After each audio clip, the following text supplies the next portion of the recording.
today we're going to be attaching this new inner piece. You can see right behind me, right there, it's all rusted out. You've probably seen my other videos that they are destroyed, they're just rotted. I took a needler, it just blew holes right into it. So today, we're going to replace it. So let's jump to it.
Alright everybody, so what I went and did is I actually cut out the rear back, or just a chunk of it first.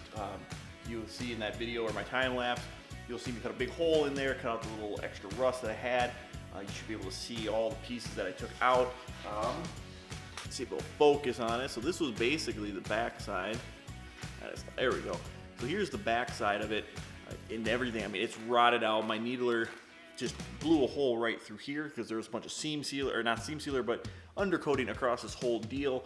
And I basically was taking it, trying to clean it off, and sure enough, blew a hole right here. Look on the back side. Yep, look at that. You know, probably should have noticed that first, but guess what? We're fixing it now. So we have these new panels. These are going to be from, I believe it is Raybucks. If I'm not mistaken, you can get a lot of these panels. That's where I get a lot of my panels from. They come really nice. They're still, I want to say it's probably like an 18 gauge steel. Has a nice E coating on it. I believe they want you to remove this first, and then it's, I don't know, that's the piece right there. I believe they call this a mud guard rear patch panel. And so you can kind of see it's going to have everything you need. It's going to be stamped, or this stamped piece here, your body mount and everything along those lines. And then you also get a little bit of extra steel around it.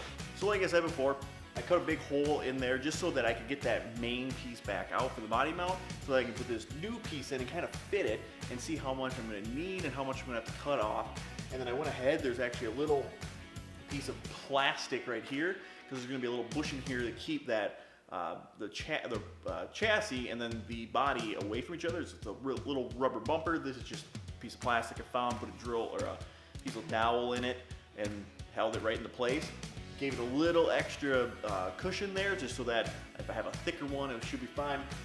And then what I'm gonna do is everything I like around here, I'm just gonna keep. I'll mark my line with either my Whizzer or a scratch pen.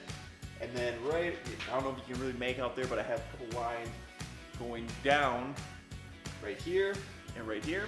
And what I'll probably do there is those are just gonna be perfectly straight across. I'll take my Whizzer, put a couple just notches in there that's saying, hey, I'm gonna cut it right here. Then we're gonna cut across, cut it down, and then this panel should theoretically just fit right inside. As well as I can then push this out, push it in, you know, just make sure that everything fits. You guys can also see that I have my pan on. This makes it a lot easier to kind of find that hole. I sat there and measured it, and I was like, you know what? It'd take me 20 minutes to mount this thing up underneath and bolt it down. And sure enough, that's what I did. Now I have a reference point just in case something shifts while it's on the rotisserie. I don't believe it should, but just in case, I can now just go, yep, it's gonna be right here, bolt it down, go to the other side, cut it out, then do the exact same thing and put it on. Now all my holes line up exactly. All right, everybody, we're gonna jump right back into it.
everybody.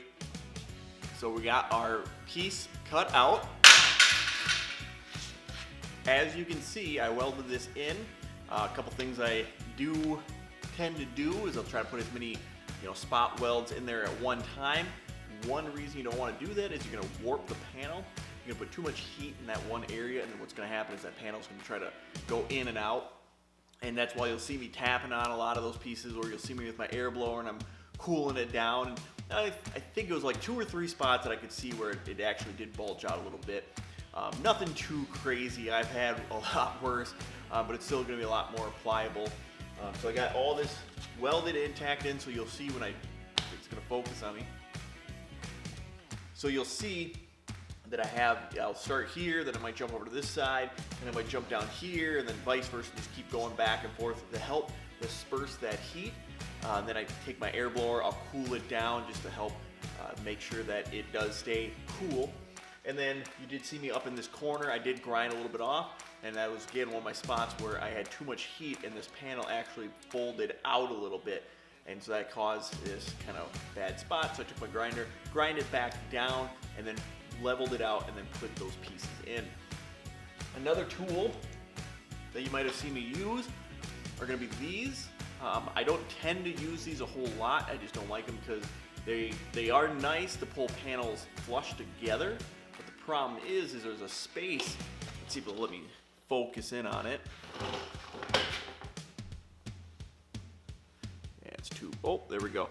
So you can see that piece of metal. So you can see that it's about an eighth of an inch thick, and there's actually a rod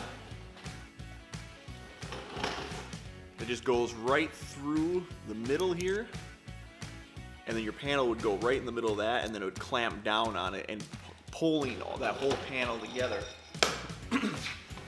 Pulling that whole panel together. And so you'll see me use it in a couple of spots up here and down there. And then my back side, it should have welded pretty good. I think I had to touch up just 1 or 2 small little spots there where the panel might have had a little more of an overlap than an actual butt seam. But you'll see I'm gonna go next and grind the rest of this smooth, get it all ready so that I can, get it smooth and get epoxy coated. Again, guys, make sure that everything fits correctly. I have this little Delrin spacer in here that I made with the bolt, actually bolting it down, so when all this was welded in, it is to the T. And so this looks a lot nicer than what it was. All right, we're gonna jump back into it.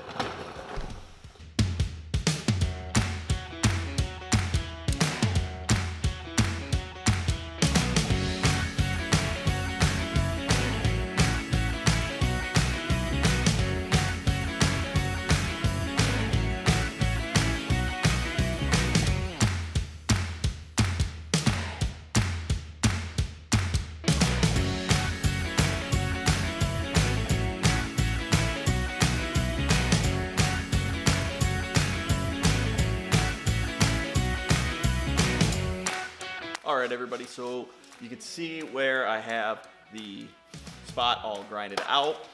Some of my spots were a little wavy, like I said, when you want to weld, you want to jump around from here, this corner to this corner, back over to this side and vice versa. Make sure your panel stays cool.